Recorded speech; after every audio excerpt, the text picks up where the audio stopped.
Environmental experts have called it a massive wake-up call. Fossil fuels still make up the bulk of global energy, and the effects on the environment are clear. According to present estimates, at this rate, we'll run out of oil and gas in 50 years or so, and in about a century for coal. The next decade is decisive. We're sitting at one of the most critical, pivotal points in our history, and we have to do something about it.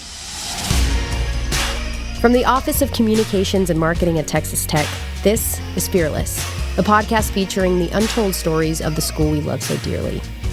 This region displays an abundance of natural resources. How can we leverage them to gain more sustainable forms of energy? Well, researchers on campus are wondering the same thing, so they're asking the right questions to find a solution. Work they're conducting in small teams across campus is designed with people like you in mind, to create positive change in our society using earth, wind, and water.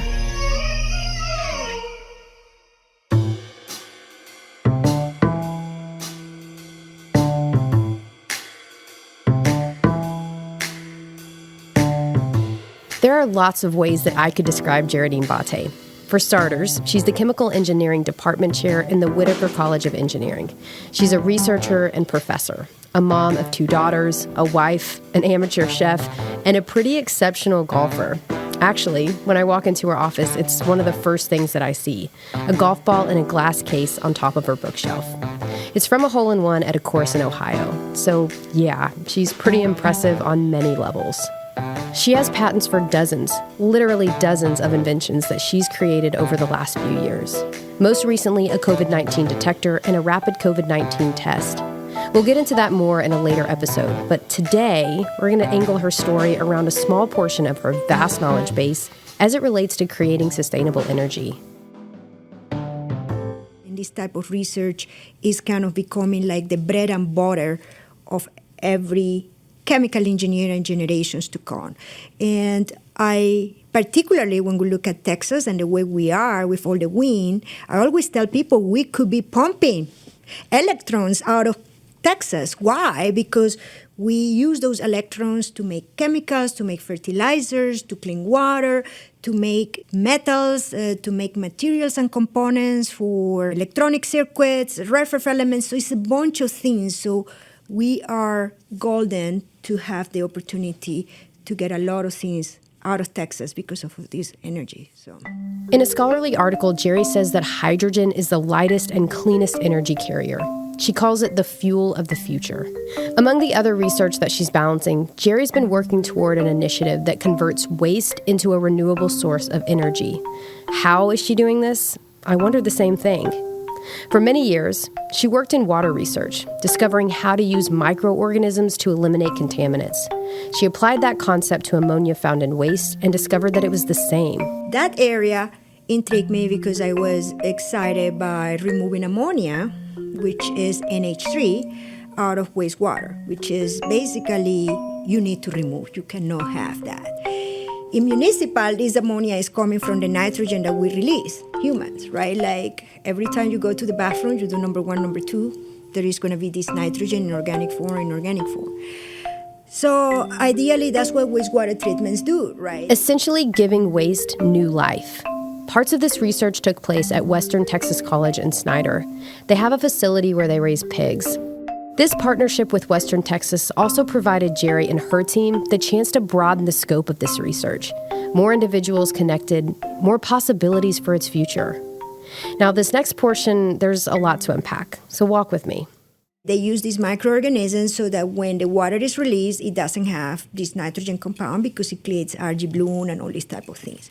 So what I did that electrochemically. So I was breaking down the molecule of ammonia, NH3, by applying an electric field, and that produces nitrogen, which is back into air, like the nitrogen molecule that is part of air, and hydrogen. And that was the beauty of the process, that for first time you were able to take a waste that contains ammonia and then convert it into nitrogen and hydrogen, and that hydrogen goes back into the wastewater treatment plant, or you could use it for electric vehicles, for fuel cell cars, or for any other type of system. So she's taking a product at the end of its life and transforming it to potentially power our vehicles or be used as a fuel replacement.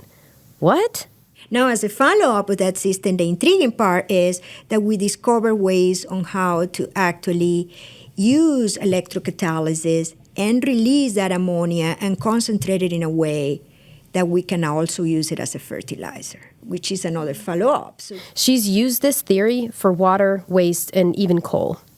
When we first sat down with Jerry for this interview, I asked her how she balances all these different kinds of research that she conducts. See, I was looking at the final product, the inventions that were on the market, and how they all seem to be so different. How can a COVID-19 rapid test be developed in the same lab as the work that we're discussing today? But as she explained it to me, it's the same concept, just applied in lots of different ways. Type of system. So it's like a perfect match, right? And then the same thing, we're working with farmers in the state of Texas. We're also working with manufacturers, with ag cooperative. It's an extended ecosystem. Her work has gained the attention of the National Science Foundation. The NSF announced in early August that Texas Tech and 4 partner institutions were selected to receive the largest federally funded grant in school history. It's for a research center called CASPER, the Center for Advancing Sustainable and Distributed Fertilizer Production. It'll be on the Texas Tech campus, just steps from the administration building. Texas Tech will work with MIT, Case Western Reserve, Florida A&M, and Georgia Tech to expand on the research that we talked about today. The NSF has granted $26.5 million for the first 5 years, another $24.5 million for the following 5. This is an enormous deal for Texas Tech, its partner institutions, and for Jerry, the director of the facility. So stay tuned. You'll be hearing a lot more about this in the future.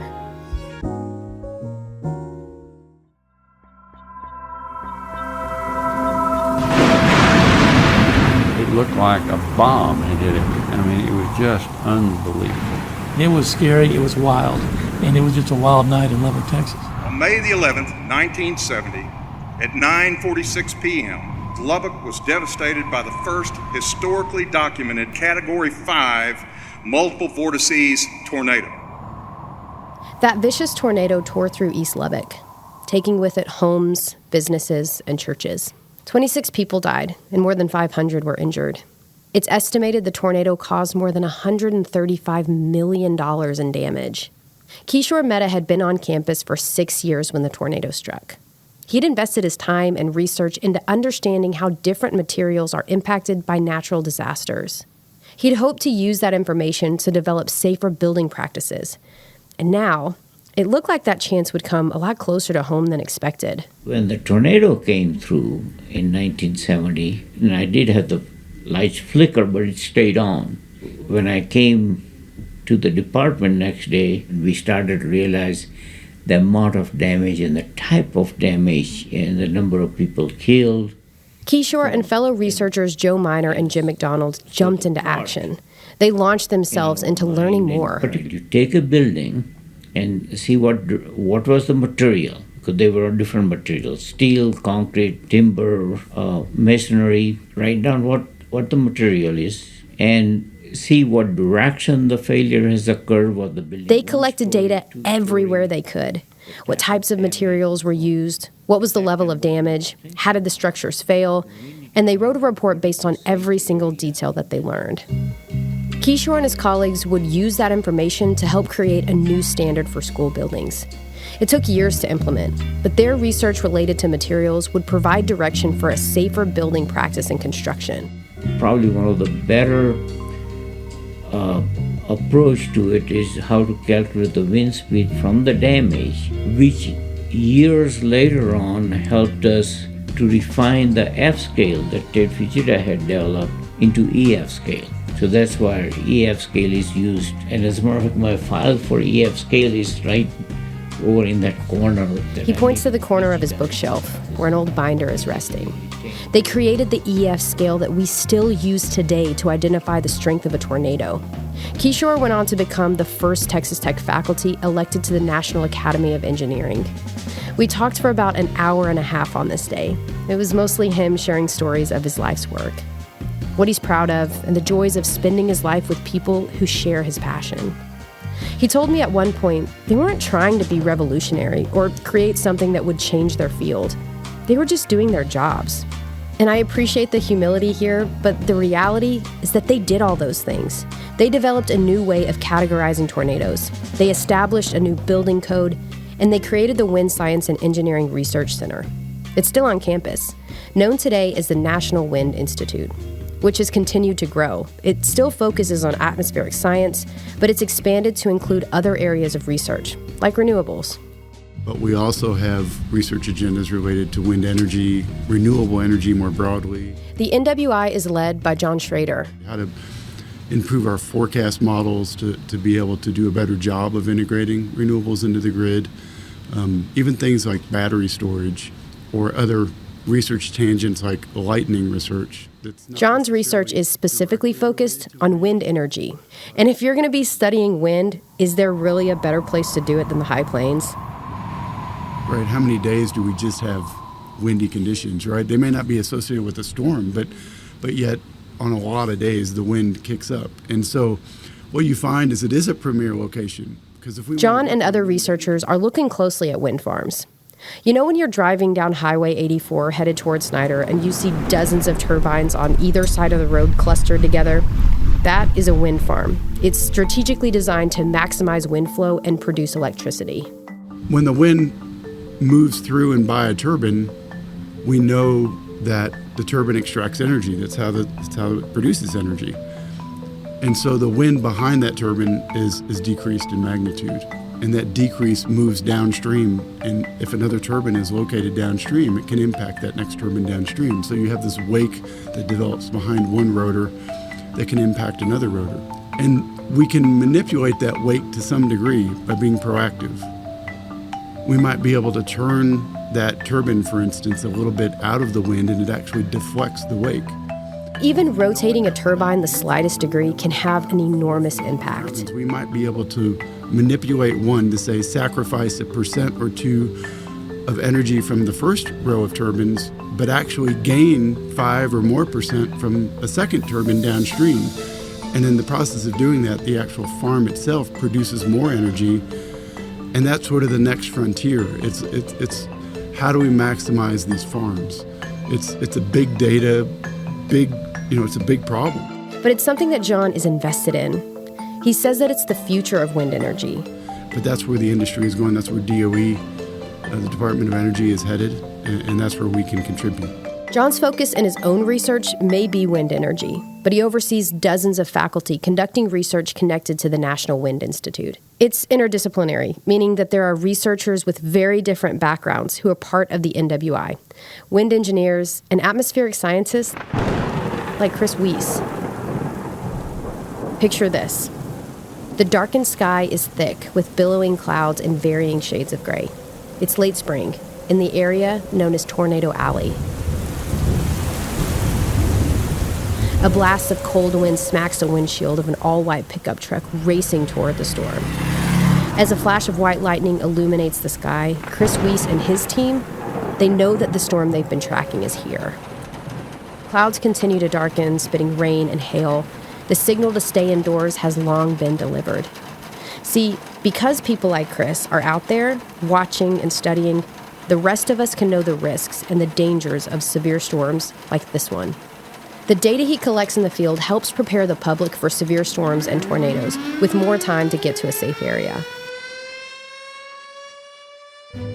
We're trying to understand, how tornadoes form. You look at severe thunderstorms, a lot of them look very similar. They're all rotating in the mid-levels, maybe even the low levels, but some produce tornadoes and some don't. Chris started at Texas Tech in 2004. Since that time, he's conducted dozens of field experiments all over the country. Most recently, in late spring 2022, 2 research projects got delayed because of COVID, resulting in back-to-back projects for basically 3 months straight, from April to June. One of the things that really drives me is false alarms. Our tornado warnings right now, nationwide, false alarm rate's about 70-75%. Chris was on 2 projects, one in the Central Plains, the other in the Southeast, known to some as Dixie Alley. It's kind of a disproportionate loss of life for tornadoes out there. Chris says they learned that tornadoes are more likely to strike here during the night, where it's harder to see them coming. He says that the National Weather Service software updates every 6 minutes, And as crazy as it sounds, rotations have the ability to drop down within that window. This was the third time this group of people was out in the field conducting research for this particular project since 2019. They clocked 9,000 miles in 5 weeks. With $5.50 diesel prices, it was quite a lot of fun. 9,000 in 5 weeks is quite a bit above average, by the way. I asked because I knew you were thinking it too. But Chris is adamant that there's a reason he spends weeks on the road at a time. I don't think you need any more motivation for this work than driving through some of the areas that have been impacted by tornadoes. In northeast Arkansas, we drove across the path of the December tornado. We'll stay on this wide perspective for a minute, but this is the rotation right now that we're watching. Had a confirmed tornado. We continue to follow breaking news tonight where there is a reported mass casualty incident unfolding in the town of Monette. It was incredible just standing there, seeing all the debarked trees. Still some spots where you could, there were still foundations that were, wiped off by the tornado. And just generally you can sense people in that area. They're just really, really beat down. Kentucky's governor says that the death toll from Friday night's tornadoes is likely to climb, quote, north of 70 victims. Everywhere along the line of this tornado that touched down and stayed down for 227 miles. You see that and you think, wow, what can we do to help these people, not just with the forecasting and the warning, but even in the aftermath, what can we do to help these people and regain their livelihoods? When I see that, I'm like, can we replay that event? Can we see something differently that could have helped us, advise these people, give them more time? That's really what it boils down to for me. I'm just tired of watching people get hurt and killed by tornadoes, and that's really the number one thing for me. Yeah.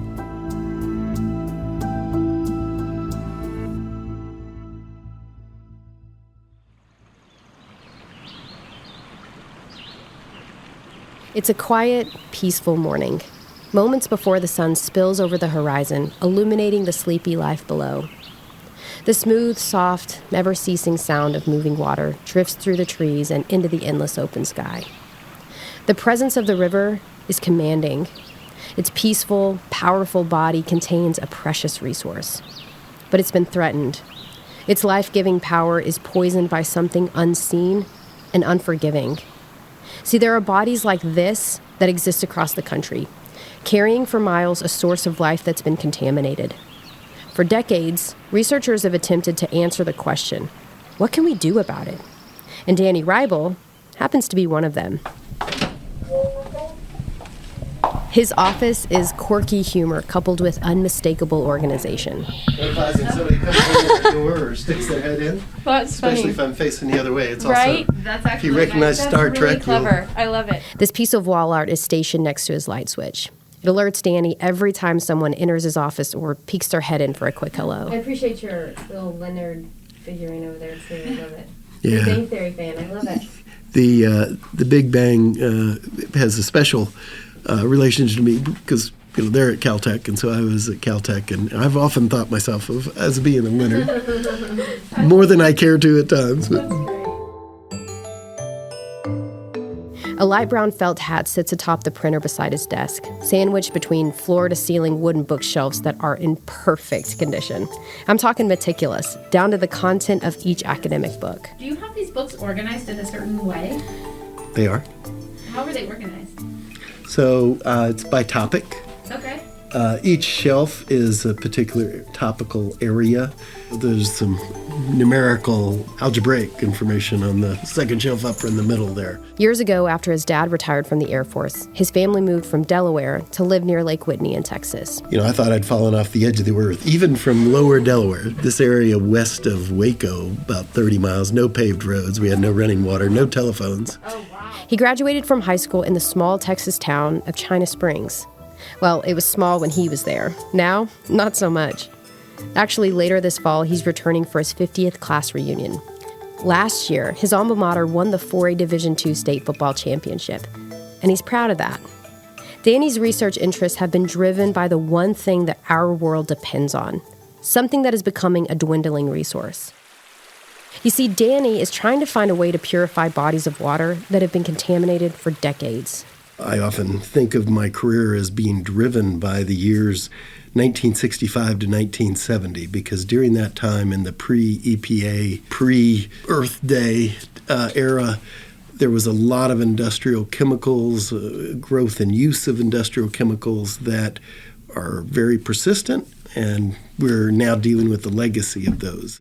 Doing this kind of work is hard and at times frustrating. In a lot of ways, the result of his work may not be seen in his lifetime, but that's never slowed him down.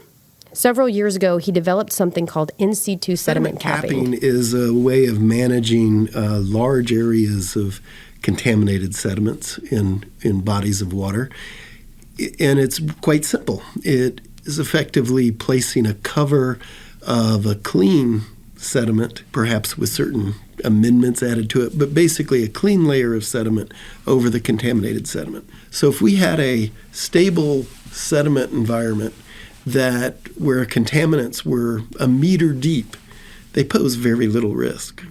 And so it becomes a very cost-effective and efficient way of managing contaminants. This process is designed to decrease the amount of bad stuff exposed to the water. So over time, the goal is to create a cleaner stream of water that's separated from the toxins far beneath the river's bed. And I'm talking about picograms per liter. Well, parts per trillion is nanograms per liter. So I've never heard that. I haven't either. So 10 to the minus 15 in terms of concentration. Danny believes in his work. He knows that what he's doing will impact people across the country. And if he can help clean the polluted water, it could make an immediate difference. So my particular interests in contaminated sediments are the big challenge to surface water quality at this point. When we worry about mercury in fish, when we worry about the quality of rivers and whether we can swim in them or whether we can eat the fish that come out of them, these are the issues that my research is trying to address. So that's certainly a significant factor in why I think everyone would be interested in this, and everyone really is interested in this, even though they may not necessarily realize the root causes. Danny knows better than anyone that we have a problem on our hands. This region is running out of water. There's evidence and truth behind that, and people like Danny are having conversations about how to fix it. He's in good company, by the way, with Rusty Smith, the director of the Texas Produced Water Consortium, housed at Texas Tech.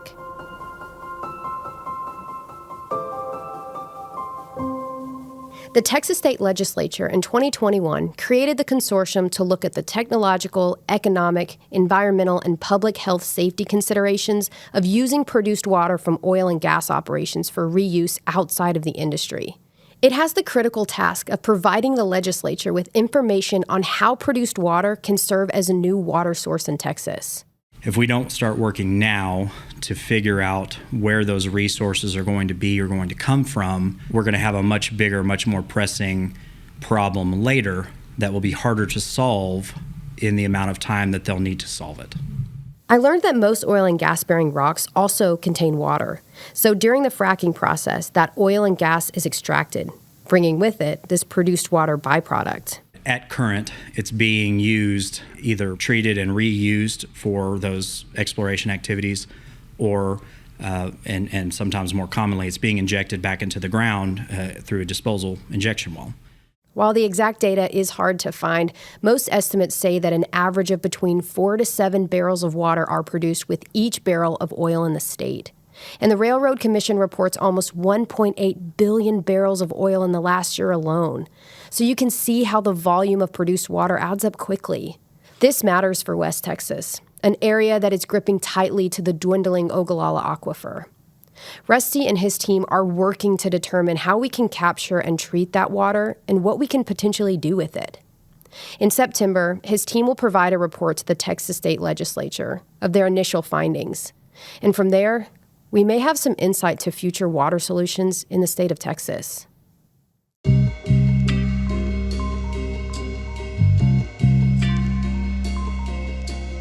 Kishore Mehta still comes up to campus a few times a week. He sits in his office facing the engineering key, and he works. He's in his 80s now, but his mind is sharp as a tack. He lives in a retirement community with his old friend and former colleague, Jim McDonald. And he's still sharing what he's learned over the years to me and anyone else he interacts with. Facility manager asked me, since you have done all this, and I said, I'll be happy to do it. He provided a safety seminar to other residents in his community about what to do in case of a severe weather emergency. In case of a tornado, what would you do? And their questions are about the same. If I'm outside or if I'm on the 4th floor of the building, where do I go? It seems to me that Kishore is still living his best life. And it's true what they say, that when you love what you do, you never work a day in your life.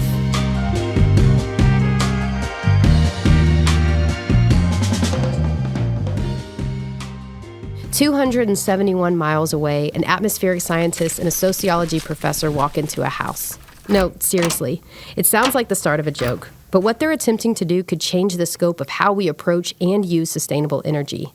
That story is next time on Fearless.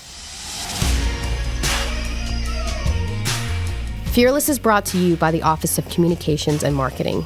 It's hosted by me, Taylor Peters, and co-produced by Allison Hirth. Editing and sound design from Thomas Boyd. Fearless is a Texas Tech production. From here, it's possible.